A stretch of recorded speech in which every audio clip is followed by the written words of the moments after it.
Bonjour peuple de Dieu, c'est le pasteur Jérémie, aussi connu sous le nom de pasteur Loïc. Nous voulons écouter la parole de Dieu pour la semaine, mais avant tout, nous voulons commencer par une parole de prière. Alors en signe de révérence à notre Père Céleste, à notre Dieu, baissons nos têtes et prions ensemble.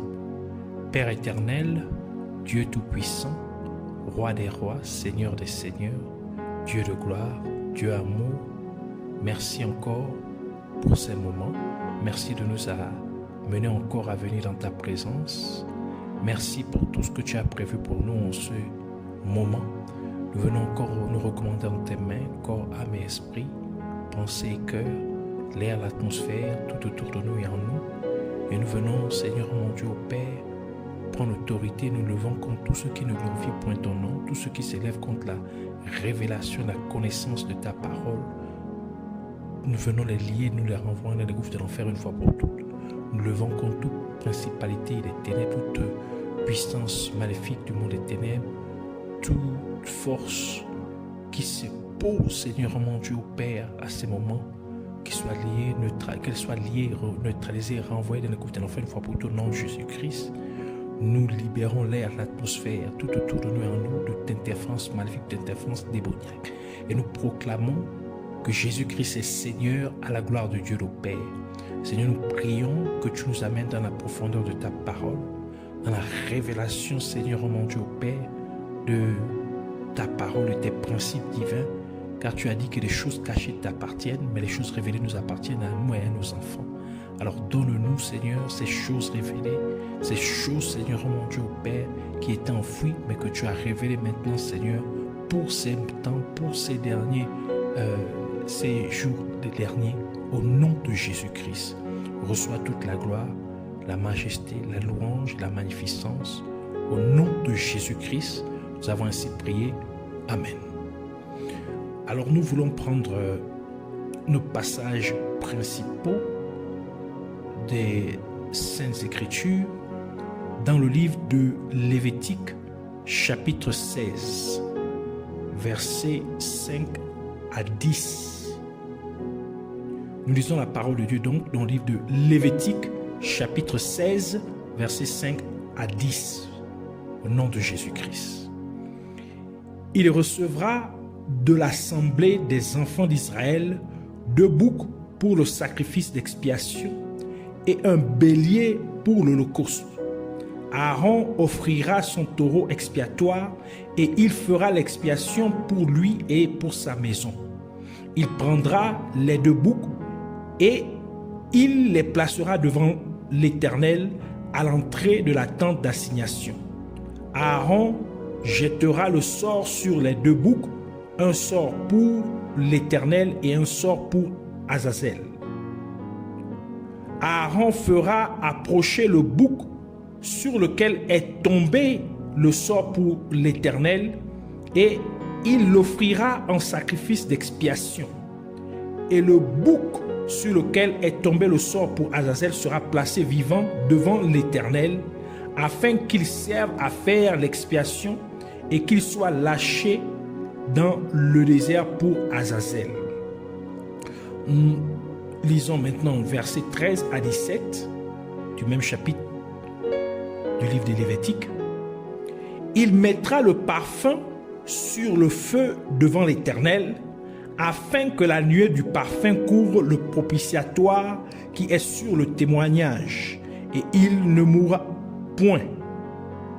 Il prendra du sang du taureau, et il fera l'aspersion avec son doigt sur le devant du propitiatoire vers l'Orient.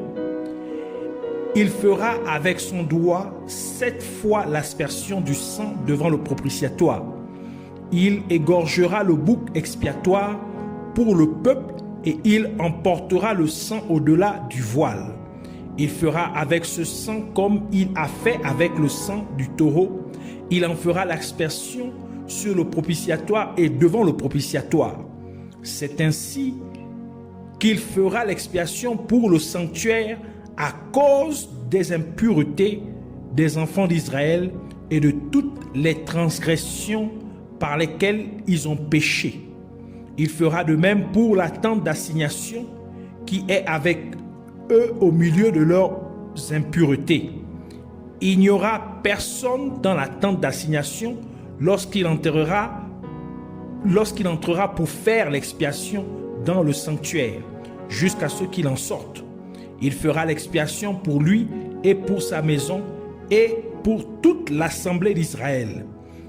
Versets 20 à 22. Lorsqu'il aura achevé de faire l'expiation pour le sanctuaire, pour la tente d'assignation et pour l'autel, il fera approcher le bouc vivant. Aaron posera ses 2 mains sur la tête du bouc vivant et il confessera sur lui toutes les iniquités des enfants d'Israël et toutes les transgressions par lesquelles ils ont péché.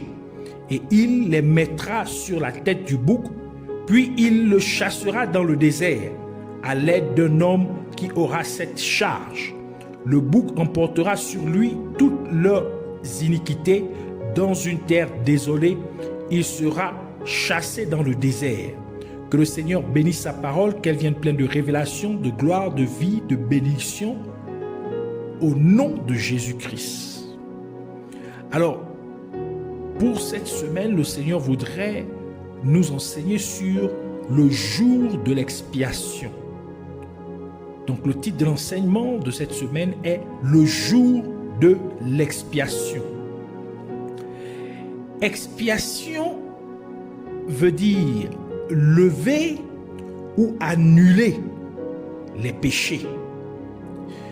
C'est aussi faire que 2 choses deviennent une seule chose, c'est-à-dire réconciliation. Et cela se produit par effusion de sang et cela est motivé par l'amour.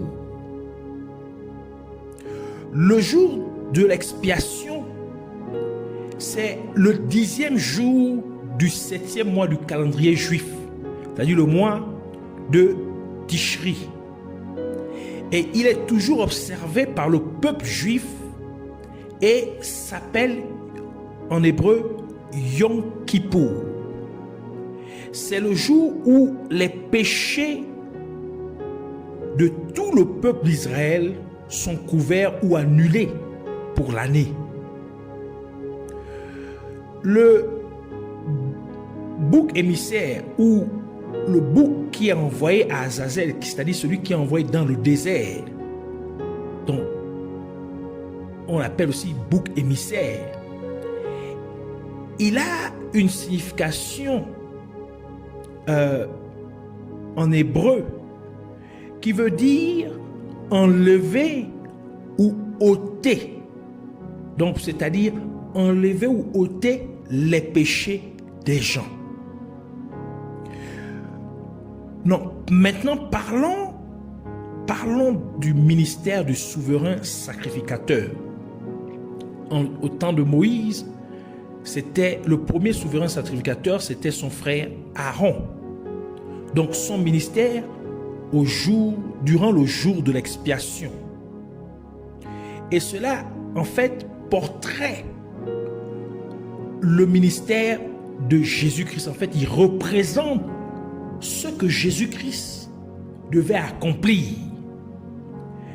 Donc, ce ministère est rendu seulement une fois par an, comme l'atteste le livre de Lévitique chapitre 16, verset 34, qui dit « Ce sera pour vous une loi perpétuelle. Il sera une fois chaque année, il fera une fois chaque année l'expiation pour les enfants d'Israël à cause de leurs péchés. » On fit ce que l'Éternel avait ordonné à Moïse. Donc, dans la tente d'assignation, dans le tabernacle, il est composé du Saint des Saints, ou le lieu très saint, dans lequel le grand prêtre, le souverain sacrificateur, est autorisé à y entrer, et cela une seule fois par an, et seulement le jour de l'expiation des péchés. Ensuite, il y a le lieu saint. Et dans le lieu saint, il y a le voile qui sépare le lieu saint du saint des saints.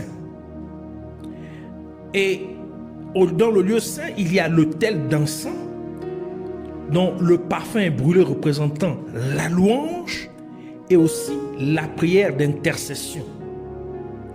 La table des pains de proposition représentant la parole de Dieu.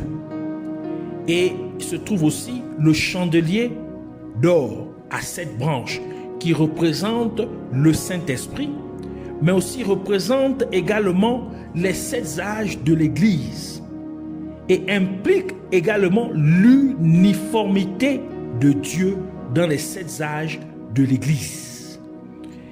Et nous avons aussi la cuve d'airain qui est hors de la tente d'assignation, qui représente l'eau et le sang de Jésus-Christ qui sont sortis de Jésus-Christ sur la croix lorsqu'il fut transpercé sur le côté. Et c'est par lequel nous sommes purifiés et sanctifiés. Donc la cuve d'airain, avant que le prêtre ou avant que le sacrificateur ou le souverain sacrificateur, c'est-à-dire le prêtre et le grand prêtre, devaient aller exercer leur ministère dans le tabernacle ou sur l'autel de sacrifice, l'autel de l'Holocauste, ils devaient d'abord se laver les pieds, les mains à la cuve d'airain pour se sanctifier, pour se purifier. Et enfin, il y a l'autel des holocaustes. Alors, ce n'est que durant ce jour spécifique, c'est-à-dire le jour de l'expiation, que le souverain sacrificateur est autorisé à entrer dans le Saint des Saints. Et cela se produit une fois par an. Et quand il entre dans le Saint des Saints, il ne doit pas avoir les mains vides, mais il doit avoir une offrande au sacrifice dans ses mains. Tel que l'atteste Lévitique chapitre 16, versets 2 à 3 qui dit « L'Éternel dit à Moïse, parle à ton frère Aaron, afin qu'il n'entre pas en tout temps dans le sanctuaire, au-dedans du voile, donc c'est-à-dire dans le lieu très saint, devant le propitiatoire qui est sur l'arche, de peur qu'il ne meure, car j'apparaîtrai dans la nuée sur le propitiatoire. Voici de quelle manière Aaron entrera dans le sanctuaire. Il prendra un jeune taureau pour le sacrifice d'expiation et un bélier pour l'holocauste. Seul le souverain sacrificateur est autorisé à entrer dans le Saint des Saints. Et pour cela, il doit s'être purifié, premièrement à la cuve d'airain. En entrant, le souverain sacrificateur doit avoir une cloche attachée à l'un de ses pieds avec une corde dont l'autre extrémité est maintenue à l'extérieur du tabernacle. Pendant qu'il est en service, s'il commet une erreur dans le Saint des Saints, Dieu le frapperait à mort et son corps sera tiré par la corde qui sera attachée au bout de son pied jusqu'à ce qu'il atteigne, c'est-à-dire son corps atteigne un endroit où quelqu'un est autorisé à aller le chercher, à aller chercher le corps. La congrégation du peuple d'Israël, durant le jour de l'expiation, doit donner au souverain sacrificateur 2 chevreaux, c'est-à-dire 2 boucs. Et cela était obligatoire. Un bouc, c'est-à-dire un chevreau, est tiré au sort pour le Seigneur. Son sang est utilisé pour l'expiation des péchés. Et cela représente Jésus-Christ comme étant l'agneau de Dieu. C'est pourquoi Jean le Baptiste a appelé Jésus-Christ l'agneau de Dieu qui ôte le péché du monde, comme l'atteste Jean chapitre 1 verset 29 qui dit « Le lendemain, il vit », c'est-à-dire Jean, le Baptiste vit Jésus venant à lui et il dit, voici l'agneau de Dieu qui ôte le péché du monde. Ce chevreau, ce bouc, représente aussi Jésus-Christ en tant que notre propitiation, c'est-à-dire celui qui apaise la colère de Dieu. Et cela se produit, cela entraîne la miséricorde et la grâce de Dieu sur le peuple. C'est pourquoi le livre de Romains, chapitre 3, verset 24 dit, 24 à 25, verset 24 à 25 dit, et ils sont gratuitement justifiés par sa grâce, par le moyen de la rédemption qui est en Jésus-Christ. C'est lui que Dieu a destiné par son sang à être pour ceux qui croiraient victimes propitiatoires, afin de montrer sa justice, parce qu'il avait laissé impunis les péchés commis auparavant au temps de sa patience, afin, dis-je. L'autre bouc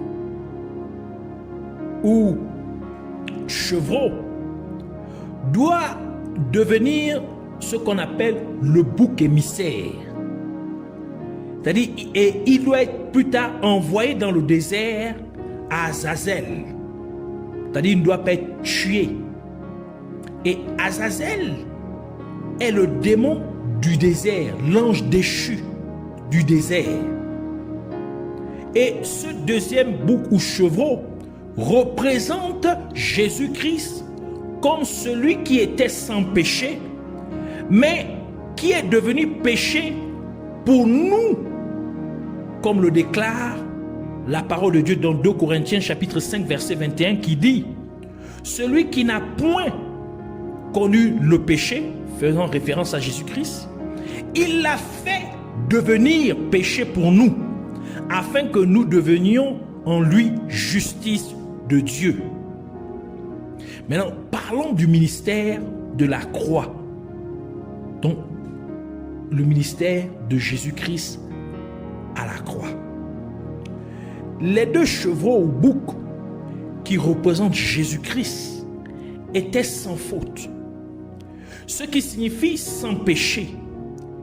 Et c'était une exigence de Dieu, comme indiqué dans le livre d'Exode, Exode chapitre 12, verset 5, qui dit, ce sera un agneau sans défaut, mâle, âgé d'1 an.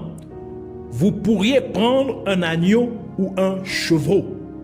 Et en parlant du deuxième bouc ou chevreau, qui représente aussi Jésus-Christ, il était aussi irréprochable, c'est-à-dire sans péché. Et en d'autres termes, il n'a rien fait de mal. Mais c'est sur lui que les péchés du peuple d'Israël ont été placés. C'est-à-dire, sur lui, on a placé toutes les saletés, toutes les iniquités, toutes les mauvaises actions, les abominations, les actes impurs, et ainsi de suite, que le peuple d'Israël avait commis durant toute l'année. Et c'est pourquoi le prophète Ésaïe a dit ce qui suit lorsqu'il parlait, il faisait référence à Jésus-Christ. Dans Ésaïe chapitre 53, versets 4 à 9, qui dit, « Cependant, ce sont nos souffrances qu'il a portées. C'est de nos douleurs qu'il s'est chargé. Et nous l'avons considéré comme puni, frappé de Dieu et humilié. Mais il était blessé pour nos péchés, brisé pour nos iniquités. Le châtiment qui nous donne la paix est tombé sur lui. Et c'est par ses meurtrissures que nous sommes guéris. Nous étions tous errants comme des brebis. Chacun suivait sa propre voie. Et l'Éternel a fait retomber sur lui l'iniquité de nous tous. Il a été maltraité et opprimé. Et il n'a point ouvert la bouche, semblable à un agneau qu'on mène à la boucherie, à une brebis muette devant ceux qui l'attendent. Il n'a point ouvert la bouche. Il a été enlevé par l'angoisse et le châtiment. Et parmi ceux de sa génération, qui a cru qu'il était retranché de la terre des vivants et frappé pour les péchés de mon peuple. On a mis son sépulcre parmi les méchants, son tombeau avec le riche, quoiqu'il n'eût point commis de violence et qu'il n'eût point de fraude dans sa bouche. Donc Jésus-Christ, qui était sans péché, c'est sur lui qu'on a mis le péché de l'humanité. C'est sur lui qu'on a mis les fautes des êtres humains, l'iniquité de tout le monde entier. C'est sur lui que c'est retombé. Les abominations du peuple, l'opprobre du peuple, les immoralités du peuple, les impuretés du peuple, tout cela est retombé sur lui. Et il n'a rien dit. Il a été tabassé, il a été insulté, craché dessus, maltraité, puni, châtié. Pour ceux qui n'avaient pas fait, pour des fautes qui n'avaient point commises, pour des mensonges qui n'avaient point dit. Mais il n'a rien.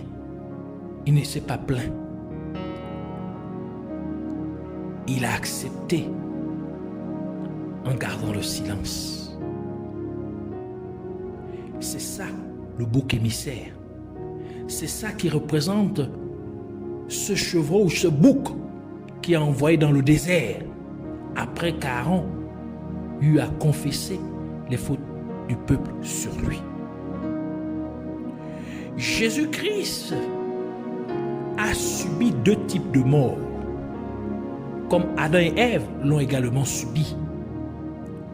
Le premier type de mort était une mort spirituelle, c'est-à-dire la séparation d'avec Dieu, car au jardin de Gethsémane, Jésus était sur le point de porter tous les péchés du monde entier, donc de l'humanité.